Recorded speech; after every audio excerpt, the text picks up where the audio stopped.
তো ভারতীয় উপমহাদেশে দীর্ঘ 190 বছর ব্রিটিশরা এখানে শাসন করেছে, কলোনিয়াল কায়েম করেছে। এখানে ঔপনিবেশিক শাসন ব্যবস্থা তারা এখানে প্রতিষ্ঠিত রেখেছে। তো এই দীর্ঘ সময়ে তারা যে বিষয়টা সবচেয়ে বেশি জোর দিয়েছে সেটা হলো আহ এই উপমহাদেশের যাবতীয় ধন সম্পদ, হ্যাঁ, সবকিছু লুট করার পাশাপাশি তারা এই উপমহাদেশে এমন একটি শাসন ব্যবস্থা, এমন একটি চিন্তাধারা, আহ, সমাজের প্রত্যেক জায়গায়, প্রত্যেক সেক্টরে, শিক্ষা হোক, অর্থনীতি হোক, হ্যাঁ, রাষ্ট্র পরিচালনা ব্যবস্থাপনা হোক, এই যাবতীয় সকল বিষয়ে তারা এমন একটি ব্যবস্থা রেখে যেতে চেয়েছিল, প্রতিষ্ঠা করতে চেয়েছে, যে যদি কখনো তারা চলেও যায়, এর প্রভাব, এর প্রতিষ্ঠা এখানে যেন টিকে থাকে এবং এর মাধ্যমে যেন পরোক্ষভাবে তাদের শাসন ক্ষমতা প্রতিষ্ঠিত থাকে। আর বাস্তবে সেটাই ঘটেছে। তো যারা বিভিন্ন বিশেষত ব্রিটিশই তো পৃথিবীর বিভিন্ন রাষ্ট্রে তারা কলোনিয়াল কায়েম করেছে, ঔপনিবেশিক শাসন ব্যবস্থা কায়েম করেছে। তো ব্রিটিশদের এই কলোনিয়াল কায়েমের যেখানেই তারা গিয়েছে, যেখানেই তারা ঔপনিবেশিক শাসন ব্যবস্থা কায়েম করেছে, সেখান থেকে তারা একটা পর্যায়ে যখন চলে এসেছে, চলে আসার পরও ওই দেশগুলোতে তারা এমন একটি সিস্টেম, এমন একটা ব্যবস্থা রেখে এসেছে, যে সিস্টেম, যে ব্যবস্থা আজও পর্যন্ত কলোনিয়াল যে শাসন ব্যবস্থা সেটার পরোক্ষ একটা এখানে একটা রূপ তারা এখানে রেখেছে। এর ছাপ এখনো এই সকল রাষ্ট্রগুলো বয়ে বেড়াচ্ছে। এই যে বিষয়, আহ, যে একটা দেশ শাসন করা এবং শোষণ করার পরে সেই দেশ থেকে চলে যাওয়ার পরও সেই দেশের উপরে সাংস্কৃতিক, হ্যাঁ, রাজনৈতিক আরো বিভিন্ন ধরনের আধিপত্য বিস্তার করে রাখা, এই যে আধিপত্য বিস্তারের যে বিষয়টা, এই বিষয়টা সম্ভব হয় বিভিন্ন বিভিন্ন মাধ্যমে। এর মধ্যে একটা বড় একটা বিষয় হচ্ছে আপনার ভাষা। ভাষা হচ্ছে সংস্কৃতির বাহক, শিক্ষার বাহক। তো যখন কোনো একটা ভাষা প্রতিষ্ঠিত হয়ে যায়, তখন সেই ভাষার সাথে ওই ভাষার যে সংস্কৃতি, হ্যাঁ, ওই ভাষার যে লিটারেচার, বিশাল সাহিত্য ভান্ডার, সেই ভাষা দিয়ে যা তৈরি হয়েছে, এই সব কিছুর একটা প্রভাবও পাশাপাশি পরোক্ষভাবে প্রতিফলিত হয়। তো এই কারণে দেখা গেছে ইংরেজরা যে এই উপমহাদেশ শাসন করেছে, শাসন করে যাওয়ার পরও তারা যখন এখান থেকে চলে গেছে, চলে যাওয়ার পরও এখানে তারা আহ, যে ইংরেজি মিডিয়ামে, ইংরেজি মাধ্যমে যে এডুকেশনাল সিস্টেম তারা এখানে অ্যাপ্লাই করে গেছে, ওইটা এখনো বিদ্যমান থাকার কারণে এখনো পর্যন্ত আহ এই সকল রাষ্ট্রগুলোতে, এটা পাকিস্তান হোক, ভারত হোক কিংবা বাংলাদেশ হোক, এই রাষ্ট্রগুলোতে এখনো পর্যন্ত এর প্রভাব আমরা দেখতে পাচ্ছি। এই যে আমাদের চিন্তা চেতনা, আমাদের কৃষ্টি কালচার, হ্যাঁ, আমাদের চলাফেরা, উঠা বসা, এই সব কিছুতে তাদের একটা ছাপ রয়েছে। হ্যাঁ, তাদের প্রভাব আমাদের উপরে এখনো, মানে তাদের প্রভাব বিদ্যমান। তো এটা একটা আগ্রাসনের অংশ এবং এটা একটা সুদূর ষড়যন্ত্রের অংশ। এখন আমরা যে আরবি ভাষা শিখছি, হুম, আমাদের আরবি ভাষা শিখার সাথে এটার কোনো সম্পর্ক আছে কিনা, এই বিষয়টাই মূলত আমার মানে বলা মূল উদ্দেশ্য, যে আমরা যে আরবি ভাষা শিখছি, আরবি ভাষা শিখা, ইংরেজি ভাষার যে আলোচনাটা করলাম, সেটার সাথে এখানে সম্পর্কের বিষয়টা কি?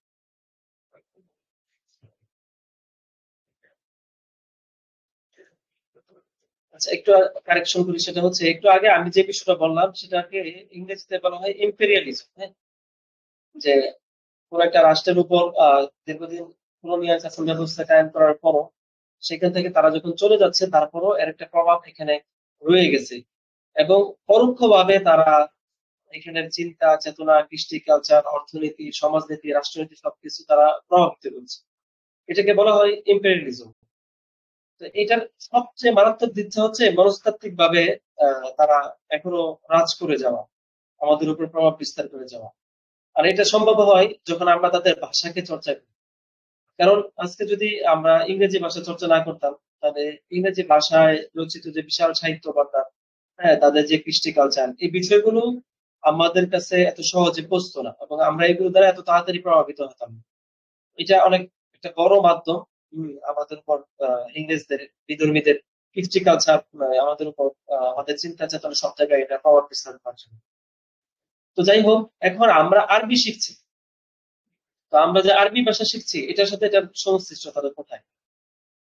তো আমি আপনি যখন আরবি ভাষা শেখার জন্য সময় দিচ্ছি, আরবি ভাষা শিখছি, তো আরবি ভাষাও একটা নিজস্ব গতি আছে, একটা প্রবাহ আছে। এবং আরবি ভাষার যে বিশাল সাহিত্য ভান্ডার, এর সবচেয়ে বড় অংশ রয়েছে ইসলামিক সাহিত্য ভান্ডার। তো যখন কোনো ব্যক্তির আরবি চর্চা করবে, আরবি জানবে, শিখবে, তো এর ফলাফলটা হলো সে একটা বিশাল ইসলামী সাহিত্য ভান্ডারের সাথে পরিচয় হবে। সেটা কোরআন হোক, সেটা হাদিস হোক, সেটা সাহাবে কেরামের আকওয়াল হোক, তাবিঈনদের, কিংবা পরবর্তী ইসলামিক স্কলারদের লেখা লেখি হোক। ওভারঅল এই সব কিছুকে মানে সে হৃদয়ঙ্গম করার জন্য, এগুলোকে বোঝার জন্য, জানার জন্য যে বাহন, এই ভাষাটাকে সে যখন আয়ত্ত করে ফেলে, সবকিছু জানা তার জন্য সহজ হয়ে যাবে। এবং তখন এই লিটারেচার গুলো যেহেতু আহ আহ, মানে সব জায়গায় পাওয়া যায়, এবং ভাষাটা যখন তার জানা থাকবে, তখন এখান থেকে সে ফায়দা নিতে পারে। তো আমি আপনি যে আরবি ভাষা শিখছি, এটার বেনিফিটটা এখানে, যে এজ এ মুসলিম আমি আপনি যখন আরবি ভাষা শিখবো, আরবি ভাষা শেখার পরে আমার আপনার সামনে যখন এই বিষয়গুলো আসবে, কোরআন হাদিস, আহ, সালাফদের যে লিখনী, সালাফদের যে বক্তব্য, এই বিষয়, সব বিষয়গুলো যখন আসবে, তখন আমি আপনি এগুলো থেকে ব্যাপকভাবে উপকৃত হতে পারবো। এবং আমার আপনার চিন্তা, আমার আপনার মনস্তত্ত্ব, এইগুলো দিয়ে গঠিত হবে। তখন আমি আপনি, আমার আপনার সমাজ, আমার আপনার রাষ্ট্র, এই সব কিছুকে এই চিন্তাধারার ছাঁচে গড়ে তোলার জন্য আমরা কাজ করতে পারবো।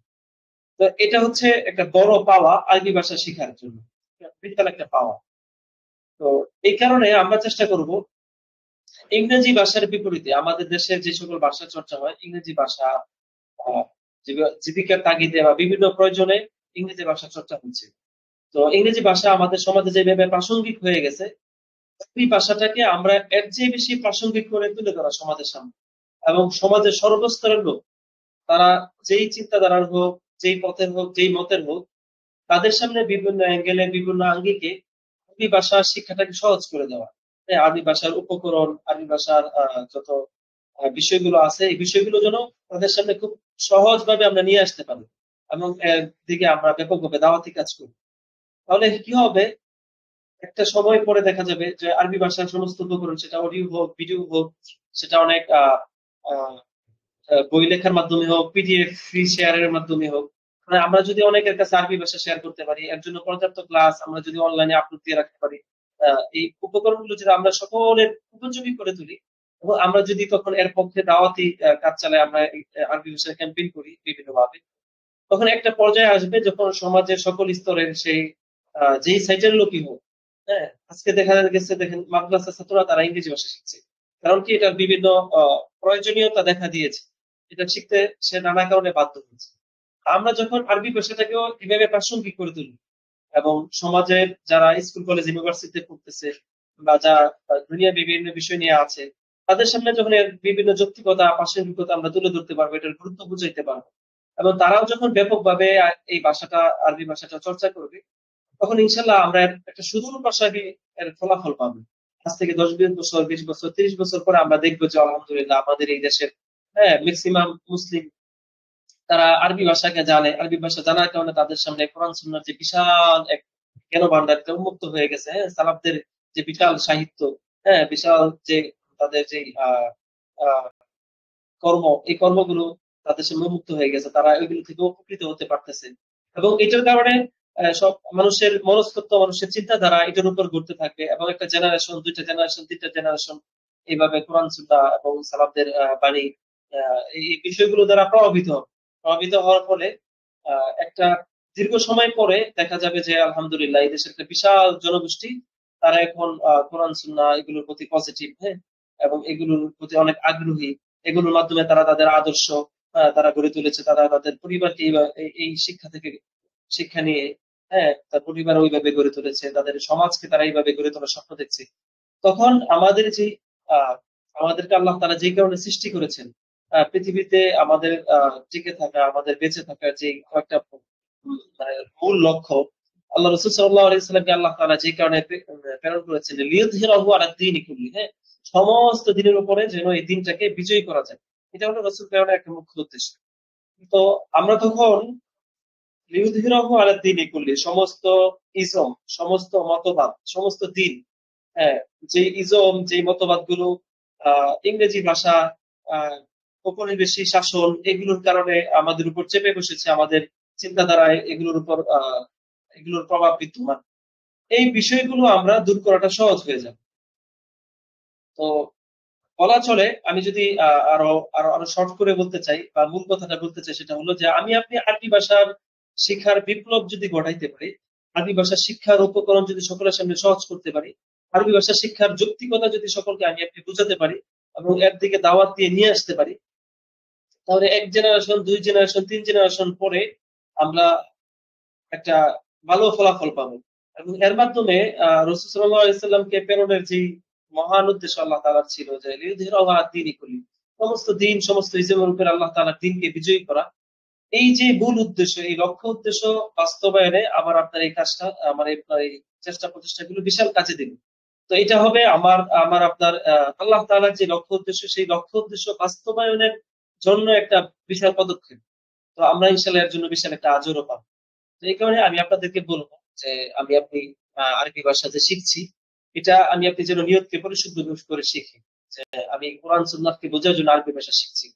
এবং এর যে সুদূর প্রসারী প্রভাব রয়েছে, এই প্রভাবগুলো যেন আমি আপনি বুঝে শুনে, হ্যাঁ, এর গুরুত্ব বুঝে শুনে আমি অন্যকেও এর গুরুত্ব বুঝাইতে পারি। কারণ দেখেন, একটা বিষয়ের মানুষ কখন আগ্রহী হয়? যখন এই বিষয়ের গুরুত্ব তার মাঝে আসে। আজকে আরবি ক্লাস এইভাবে ফ্রি ক্লাস হচ্ছে, হ্যাঁ? যথাসম্ভব চেষ্টা করছে আমার জায়গা থেকে সুন্দরভাবে উপস্থাপনা করা। তারপরেও অনেক ভাই আসেন, অনেকে আসেন না। ১০, ১৫, ২০ মিনিট, ১ ঘন্টা, ০.৫ ঘন্টা পরে আসেন। মন চাইলে আসেন, মন চাইলে পড়েন, মন চাইলে পড়েন না। এই যে একটা অবস্থা, বা আমরা যে অন্যদেরকে আনতে পারতেছি না, এর মূল কারণটা কি? মূল কারণটা হলো আসলে আমি আপনি এর গুরুত্বটা নিজে বুঝতে পারতেছি না এবং অন্যকে বুঝাইতে পারতেছি না। যেমন আমি আপনাদেরকে বুঝাতে পারছি না, আপনারাও নিজেরা বুঝতে পারতেছেন না, আপনারা অন্যদেরকে বুঝাইতে পারতেছেন না। এই যে সমস্যাটা, এই সমস্যাটার কারণে এই জিনিসটা তৈরি হচ্ছে।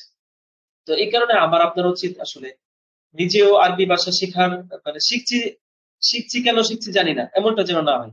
আমি কেন শিখছি এটার আসলে কারণ কি, এটার বর্তমান কারণ, এটার ভবিষ্যৎ কারণ, এটার সুদূর প্রসারী ফলাফল, এই সবগুলো বিষয় যখন আমি আপনি খুব ভালো করে বুঝবো, এটার সামাজিক প্রাসঙ্গিকতা, এটার ধর্মীয় প্রাসঙ্গিকতা, রাষ্ট্রীয় প্রাসঙ্গিকতা, এই সব বিষয়গুলো যখন আমি আপনি খুব ভালো করে বুঝতে বসবো, হৃদয়ঙ্গম করে বুঝবো, তখন আমি আপনি নিজে যেমন এটার প্রতি অনেক গুরুত্ব দিব, তদ্রূপ অন্যকেও আমি এই গুরুত্বটা বুঝিয়ে দাওয়াত দিয়ে এদিকে নিয়ে আসতে পারি।